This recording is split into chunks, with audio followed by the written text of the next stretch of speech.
Just that.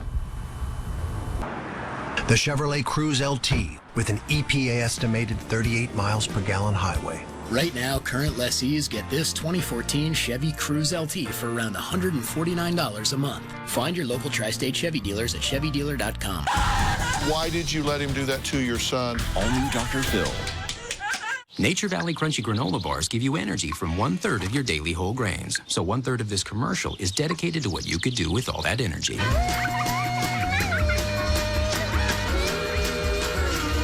Energy for getting dizzy at the beach. My mornings are definitely not routine, and that can take a lot of energy. Nature Valley Breakfast Biscuits. 4 biscuits, 26 grams of whole grains that give you the energy to help keep you going. I love Nature Valley Breakfast Biscuits. Closed captioning on CBS 2 News is brought to you by Ford. Go further.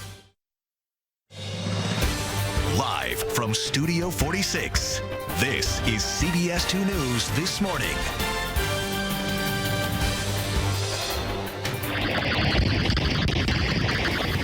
Right now at 6, the U.S. fights ISIS. Airstrikes underway in Syria to take out the violent terror group as President Obama prepares to meet the world leaders in New York to discuss the intense operation. And a commuter alert ahead of his arrival at the General Assembly, the road closures you need to know to avoid the annual traffic nightmare. Plus this. Her face, it showed the fear, but what mostly reassured me was when he walked away and he pulled up his zipper right away. A local family betrayed their little girl diagnosed with an STD, and the person they claim gave it to her was their priest. Their story, it's an exclusive here on CBS 2 News. Good morning. I'm Mary Calvi. And I'm Chris Raggi. Welcome to CBS 2 News This Morning at 6. It's September 23rd, the very first day of fall. For that, we bring in John Elliott right now to discuss what a great day it's going to be out there. Yeah, it's going to be nice. A chilly, refreshing, invigorating day this morning and then nice this afternoon. Morning, Chris and Mary, and good morning to you. Pretty blue over my shoulder. We are going to see mostly sunny skies, and with the absence of those really gusty northwest winds, it'll feel better. Just have that jacket out the door. 52 in the city. That's one of the standout hot spots. Winds are calm. Relative humidity is at 61%. Bright day. That's what Chris is talking about. Lots of sun today. Numbers in the upper 60s to right around 70. Sun's up later this hour. Sunsets at 6:51, and then clouds will creep in for your Wednesday. I'll creep back with more of that and more of your summer rewind in a bit. Right now, though, we're moving forward with Jill Nicolini. Trying our best here in Alton. Constant will take you to Jericho Turnpike. Still a road closure here at Lake Avenue. Accidents and down poles and wires, so both directions do remain closed. LIE still a smooth commute. Southern State, Sunrise Highway, no problems to report. And over to Hudson River Crossings at 6:01. Not too bad of a commute right now here in mid-span. This is the George Washington Bridge. Traffic is moving well, both decks. Also down at the Lincoln and the Holland. As far as the trains are concerned, though, on the PATH trains, we do have service still suspended here on both directions. This is on the Journal Square to 33rd Street via Hoboken line, all due to Sunday's electrical fire. But PATH tickets are being accepted on New Jersey Transit trains out of Newark, Penn, Hoboken, and New York. LIRR, New Jersey Transit, Metro North, all on or close to schedule at the moment, and alternate sides are in effect today citywide. Mary and Chris, back to you. Jill, thank you. Topping our news at 6, the U.S. and its Arab allies begin sweeping new airstrikes on ISIS targets in Syria. The battle against the terror group will be the focus of meetings today at the United Nations. We have team coverage this morning, beginning with CBS 2's Marley Hall live at the UN for us. Marley, good morning.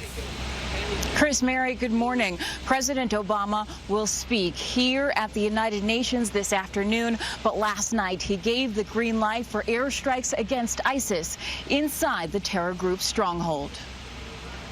The U.S. and 5 Arab allies launched the first airstrikes against ISIS in Syria last night.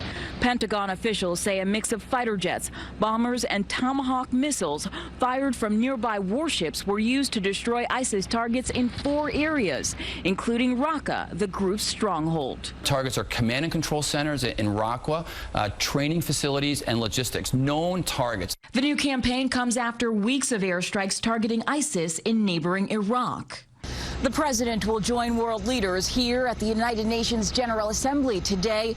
He's expected to discuss the international coalition being formed to defeat ISIS in an address Wednesday. Secretary of State John Kerry has been in New York working to strengthen the coalition. ISIL has savagely raped and kidnapped countless Iraqi and Syrian women. We must hold those who commit these acts and those who condone them accountable. Former British Prime Minister Tony Blair says ground troops may be needed in the fight. All I'm saying is that in all future engagements, you can't rule them out in all circumstances. President Obama has ruled out putting U.S. combat troops on the ground in Iraq and Syria, but is moving to arm and train moderate Syrian rebels to battle ISIS in Syria. Arab allies, including Jordan, Bahrain, Qatar, Saudi Arabia, and the United Arab Emirates, all helped conduct the strikes. Chris, Mary? Marley Hall live at the UN. Thank you. Happening today, climate change protesters who flooded Wall Street yesterday head to the UN today. And that plus the president's visit will only add to traffic problems, perhaps similar to the gridlock the city experienced during the big climate march on Sunday. CBS 2's Weijia Jang joins live from the east side. Weijia. Mary, the president is also scheduled to speak at the UN Climate Summit this afternoon, and you can see already this morning there is a huge police presence surrounding the United Nations and the frozen zone where only authorized vehicles are allowed to enter. Add to that protesters on foot, and it could be a real mess. They fill the streets by the thousands, protesters claiming climate change is crippling the world, holding up traffic for hours. We want action now, and we want the world to take notice of this. This is not something that we're going to take lying down. Following a massive turnout over the weekend for peaceful marching, a rally on Monday called Flood Wall Street was much more confrontational. More than 1,000 activists blocked parts of Broadway in Manhattan's financial district.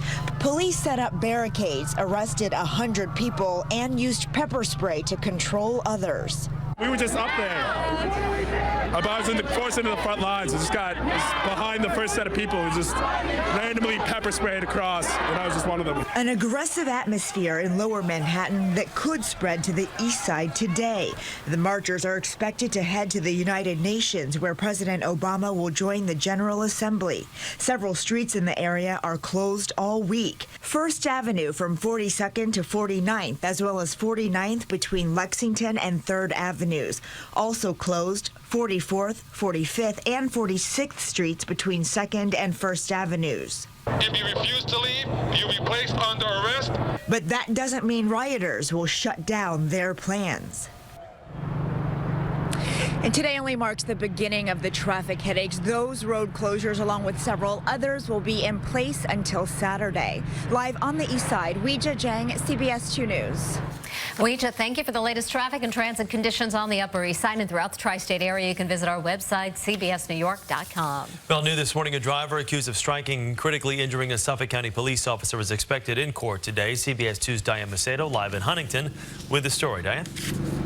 That's right, Chris. 2 suspects are in custody here at the 2nd Precinct in Huntington, revolving around that case. They are expected to be arraigned today, and that driver in particular faces a long list of charges. And after hearing the police account of what happened here, it's not very hard to see why. 2 suspects are in custody this morning after police say they struck 2 officers with a stolen vehicle, then led police on a dangerous crime-filled chase. It all started on Partridge Lane in Huntington, where the 2 officers pulled over a stolen Ford Explorer at around 1:30 p.m. But as the officers tried to talk to the 2 men inside, the car took off, striking the cops, leaving one with a very serious head injury. There probably was about 15 people surrounding him. So, they worked on him diligently, and he was definitely awake when you could hear him. Police say the hit-and-run driver, identified as 34-year-old Chad Morrison, then took off to a local gas station where he stole gasoline and collided with another vehicle before he and his passenger, 22-year-old Nicholas Franzone, sped off to Comac and carjacked a second car from an 85-year-old woman. My neighbor was in the driveway with her car, and evidently they carjacked her car. But they didn't hurt her or anything. But the trail didn't end there. Still on the run now with the woman's carjacked Toyota Camry, the pair fled to Central Islip, where police say they finally arrested them at this target. Sean McAllister of Northport says the perpetrators are his brother and nephew, and he helped police track them down. Running from the cops. They're bad guys. That's it. And helping the detective catch them. Why were they wanted by police? For stealing cars, doing just bad things. 36-year-old Officer Nicholas Guerrero is now listed in critical condition at Stony Brook University Hospital at the intensive care unit there.